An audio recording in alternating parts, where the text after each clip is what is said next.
Hey guys, welcome back to my channel. আশা কৰিছো সবে ভালে কুশলে আছে। মই হৈছো কুৰংগনয়নী সেতিয়া আৰু এটো মোৰ সেকেন্ড ভিডিও। আজি আমি এটা ইনসিডেন্টৰ কথা পাতিম যোনটো আমাৰ লগত হৈছিল দিল্লী ট্ৰিপটোত মথুৰা যাওঁতে। তাৰ অলপ হিন্ট এটা মোৰ আগৰ ভিডিওটোত দিয়া হৈছিল। এণ্ড আপোনালোকে যদি মোৰ ফাৰ্ষ্ট ভিডিওটো চোৱা নাই তেতিয়া হলে মোৰ চেনেলটোত ক্লিক কৰক আৰু চাবগৈ পাৰে। এই ইনসিডেন্টটোত কবলে আটাইতকৈ ভাল মানুহ হৈছে মোৰ পিতাই। বাট পিতাই কনভিন্স কৰোতে কিমান কষ্ট হ'ল চাওকচোন। পাপা মোৰ ভিডিওটো কেতিয়া কৰিবা? পাপা পাপা কি হলো? মোৰ ভিডিওটো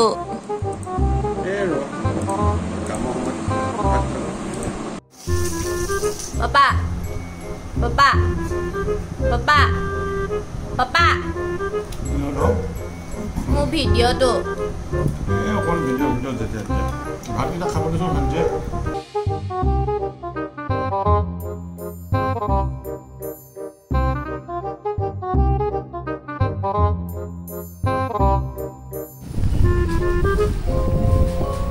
Papa, Papa, mau video.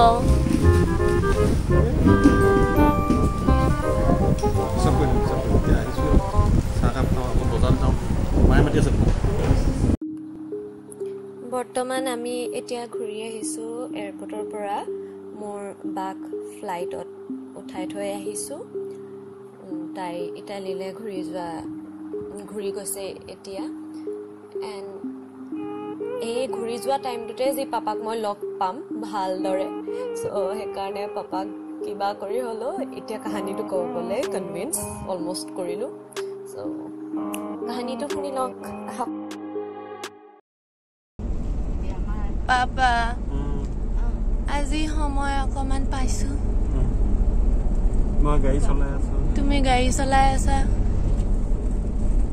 এতিয়া সেই কাহিনীটো কবা নেকি? এই যে আমাৰ লগত মথুৰালৈ যাওঁ। মথুৰা কাহিনী আৰু কি কম, মথুৰাত সেই ঠগ খাই মানে ঠগ কিছুমান হেৰি থাকে ন, পূজাৰী কিবা কিবি। মানে আমি যেতিয়া তাত গৈছিলো বেটি, তুমিওতো আছিলা, খালি তোমাৰ মনত নাই, মই সৰু নাই, ইমান সৰুটো নহয়। মানে বস্তুখিনি কি হৈ আছিলে মই বুজি পোৱা নাছিলো। বুজি পাইছিলো কিবা এটা হৈছিলে। একজেক্টলি কি হৈছিলে কোৱাচোন? একজেক্টলি মানে কি, আমি মথুৰাত নমাৰ লগে লগে আমাৰ ওচৰলৈ এজন গাইড আহিলে। গাইডজনে নি মথুৰা গোটেই হেৰিবিলাক মঠ মন্দিৰ কিবা দেখুৱালে, শ্ৰীকৃষ্ণৰ জন্মস্থান দেখুৱালে। এইবোৰ চালো, চাই মেলি মন্দিৰ দুটামান দেখুৱালে, ঘূৰাই পকাই। ক'তো আমাৰ পৰা একো ফিজ নাই লোৱা, ধুনীয়াকে দেখুৱাই আছে। আমি চাই আছো, গৈ আছো। গৈ মাজতে এখন ৱালৰ কাষেদি লুঙলুঙীয়া বাট এটাইদি লৈ গ'ল, নি মেলি একেবাৰে যমুনা পাৰত। আৰু যিটো বাটেদি নিছিলে সেই বাটটো আকৌ গৈ আছে যে সেইটো বাটত আগতে কৃষ্ণই খেলিছিলে, মূৰত মাখন লৈ লৈ আহিছিলে। তেতিয়া কৃষ্ণই সেইফালৰ পৰা মানে কি সেই ৱালত উঠি মাখনৰ টেকেলি ভাঙি পেলাই খাইছিলে, সেইবোৰ কথা কৈছিলে আৰু গাইডজনে। তাৰপিছত সেই যমুনা নদীৰ পাৰতে থকা একদম পাৰত মানে মন্দিৰ এটা আছিলে, সেইটো কৃষ্ণ মন্দিৰ। তাত যে এজনা হেৰি আছিলে, আমাক যে চাবলৈ নিদিছিলে, পৰ্দাৰে ঢাকি থৈছিলে। তাত সেই মন্দিৰটোৰ ভিতৰত সোমোৱাৰ পিছত আমি পণ্ডিত কব নে পুৰোহিত কব ন? পুৰোহিতে আৰু আমাৰ দুইজনকে যে হাতীখন ধৰি লৈ আমাক হেৰি কি পাঠ কৰাইছিলে ন। আমাক কিছুমান শপত মানে কি, ছোৱালী কেইজনী হাতকেইখনো ধৰাই লৈছিলে ন। আমাৰ চাৰিওটাৰে হাতকেইখন লৈ সেইজনাৰ আগত আমাক মন্ত্ৰ উচ্চাৰণ কৰি কৰি আমাক কৈ যাবলৈ কৈছিলে, হয় নে নহয়? তেওঁৰ লগে লগে আমাক কৈ যাব কৈছে। আমিও গৈ আছিলো। গৈ থাকোতে লাষ্টত মানে কিবা এটা কাৰণত বোলে 20,000 টকা দিম বুলি কবলে, মানে তেওঁ কলে যে এইটো কাৰণে বোলে আমি 20,000 টকা দিম। আৰে ভাই 20,000 টকা যদি ভালৰ কাৰণে, ভৱিষ্যত ভালৰ কাৰণে, এনেকুৱা ধৰণৰ কথা কলে আৰু উন্নতিৰ কাৰণে, নিজৰ চাকৰি উন্নতিৰ কাৰণে এনেকুৱা মই তেতিয়াই মানে মনত এটা মোৰ হেৰি হ'ল মই বোলো কাহিনীটো বেলেগে এই পইচা উলিওৱা ধান্দাত আছে দেই বোলো আমাক এক প্ৰকাৰ ব্লেকমেইলিং কৰা নিচিনাই কৰিছে ন মানে হেৰি ইমান ইমোশনাল ব্লেকমেইলিং আৰু লাষ্টত মইতো ৰখি গলো মই মুখৰ পৰা কেতিয়াও 20,000 টকা দিম শব্দটো উচ্চাৰণ নকৰিলো তাৰপিছত আৰু সেই মুহূৰ্তত আমাৰ সেই যেতিয়া ফুৰিবলৈ যাওঁতে আমাৰ কাৰণে 20,000 টকাটো যথেষ্ট বেছি লগত পইচা নাইও ন 20,000 টকা তেতিয়া থাকিলেও আমিতো হিচাপত নিছো পইচা গতিকে তাত আকৌ এক্সট্ৰা পইচা দিছে না পইচা নাই বুলি কোৱাৰ পিছত ভোগ দিম বুলি কৈছিলে হলে নহয় গোটেই কিমান বছৰটোৰ কাৰণে কিমান বাৰ ভোগ দিব আমাৰ নামত আৰু আমাৰ ঘৰলৈও পঠিয়াই থাকিব এনেকে কৈ আছিলে আৰু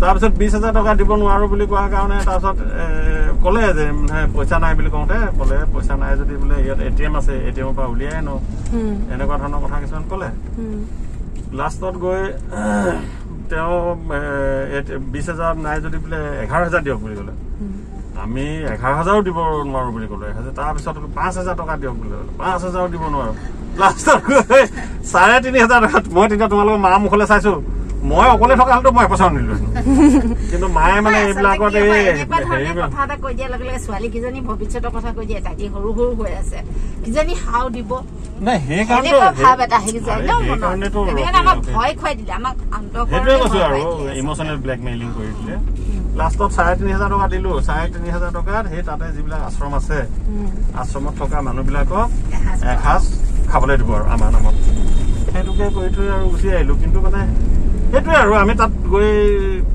এনেকুৱাকে মানে ঠক কিছুমান আছে মানে সেইটোৱে কথাটো ভাল নালাগিলে আৰু এক্সপিৰিয়েঞ্চ এটা হ'ল আমি এটা মানে এটা হেৰিৰ মাজত সোমাই পৰিছিলো যে পাক চক্ৰ ন চক্ৰ বিহুৰ মাজত আমাক ঘূৰাই দিছিলে যে সেইটো এটা কথা আৰু এতিয়াৰ দিনত আমাৰ কাৰণে 20,000 টকাটো যথেষ্ট বুলিয়ে ক'ব লাগিব হয়তো কোনোবাই তাতকৈ বহুত বেছি দিব পাৰে কোনো ডাঙৰ কথা নহয় কাৰোবাৰ ভক্তি ভাৱ থাকিব কোনোবাই অকল দিম বুলিয়ে যাব আমিতো ঘূৰিবলৈহে গৈছিলো কিবা দৰ্শন কৰিবলৈ চাবলৈ গৈছিলো তাত আমাক শপত খুৱাই পইচাটো ল'বলৈ খোজাটো আমাৰ কাৰণে এটা বেলেগ ধৰণৰ অভিজ্ঞতা হৈ গ'ল ন সেইটো কথা কৈছো আচলতে তেনেকুৱা হলে মানে মানুহবিলাকে বিপাঙত পৰি যায় বহুত ফুৰিবলৈ যোৱা মানুহবোৰ বিশেষকৈ বিপাঙত পৰি যায় বাকী ট্ৰিপটোতো এনেই ট্ৰিপটো ভালে আছিলে তাৰপিছত তেওঁলোকে তাতে যিটো কৃষ্ণ মানে মূৰ্তি আছিলে কোলা মোলা তেওঁ সেই তাত থকা